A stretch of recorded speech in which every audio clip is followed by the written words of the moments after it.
Sveidai.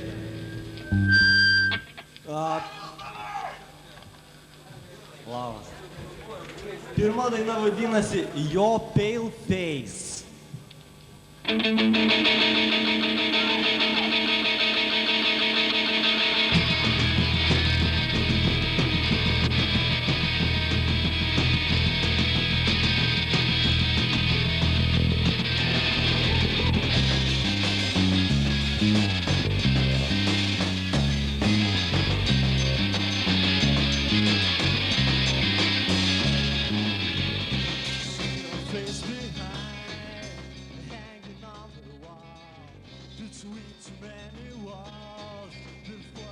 Kaip susikūrė Blyškūs veidai?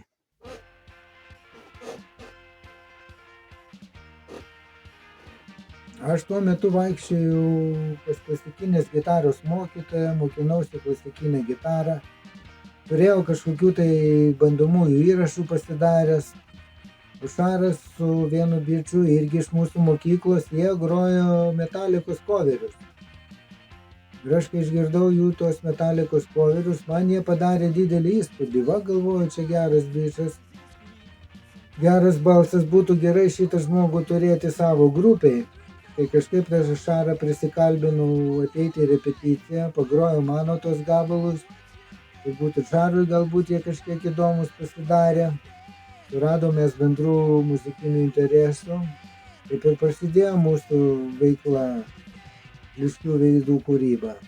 Tai va, grupė Blyškūs veidai neseniai plokštelinė įrašė va šitos 2 vinilus, 2 kompaktus. Kas norite juos nusipirkti, čia yra palaukto, aš pasakysiu taip, vienas, kažkur 3 gabalai rašyti, va, ir kas juos norit nusipirkti, skambinkit minėt anksčiau telefonu. Per 1,5 metų, reiškia, mes įrašėm, aš nežinau, dabar neseniai 5 gabalus įrašėm ir dar ten buvo porą gabalų tokių įrašyta.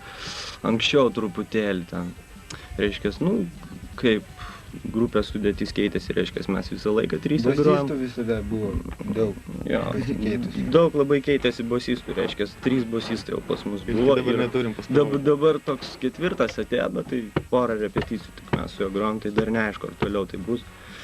Reiškia, grojom koncertų, aišku, daug buvo koncertų, aš manau, per tos 1,5 metų kaip Lietuvoje, tai čia daug yra, ta prasme, visur. Ir 2 kartus Fidi grojom, reiškia, Vilniuje čia ir Blogiukose grojom, kažkada ten seniai labai.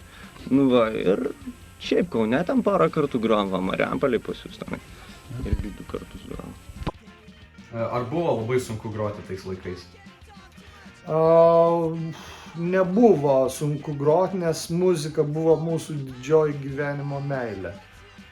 Ne moteris buvo didžioji gyvenimo meilė, bet muzika. Ir kai tu myli tą dalyką, ką tu darai, tai yra labai lengva daryti. Iš vienos pusės tai buvo labai lengva ir gera, nes tai buvo toks jaunystės polėkio, entuziazmo, šėlsmo proveržis ir viską, ką mes darėm, viskas buvo įdomu. Tuo metu keitėsi sistema, tarybinė sistema žlugo, vakarietiškas pasaulis ateidinėjo į Lietuvą. Informacijos buvo labai mažai, supratimo irgi buvo nedaug. Bet muzikinė prasme mes sąmoningai vengiam nusistovėjusių normų muzikinių, tokių kaip pop muzika, bliuzas. Tas, kas buvo populiaru tuo metu. Mes visą tai ignoravom ir mes visada ieškojom savų sąskambių, savų harmonijų, savų akordų, savų išraiškos formų. Ar buvo didelis instrumentų pasirinkimas, ar nelabai? Nebuvo, dėl muzikos instrumentų tai nebuvo iš vis. Ta prasme, tu grodavai su tuo, ką galėdavai gaut.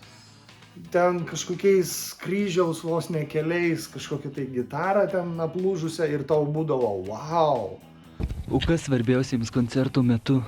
Ir kad būtų geras garsas labai, nes Lietuvoje dažniausiai būna taip, kad, reiškia, pavyzdžiui, neišvesti monitoriai, vokalai arba ten nieko nesigirdi, stovi ant scenos, nieko nesigirdi, ką groja. Šiek tiek teko groti bosų, kurį beje tą patį bosą ir laikau, kuriuo grojau.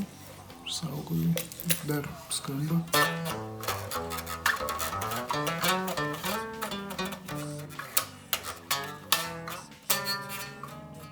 Ta prasme, ką mes turėjom, tuo ir džiaugiamės.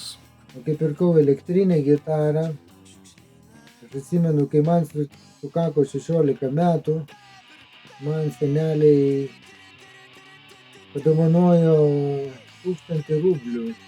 Ir aš kažkaip tai irgi pagal skelbimą susiradau kažkur tai Vilkaviškyje elektrinė gitara, 1000 rublių.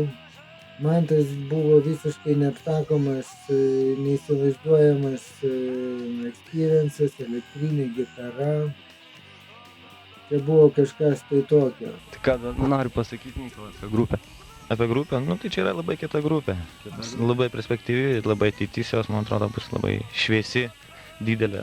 Tik tai jau čia yra, taip sakant, laiko klausimas. O ko tu norėtum palinkėti savo? Sau? Nu taigi sakiau, kad vietoj šitų būgnų stovėtų Tama.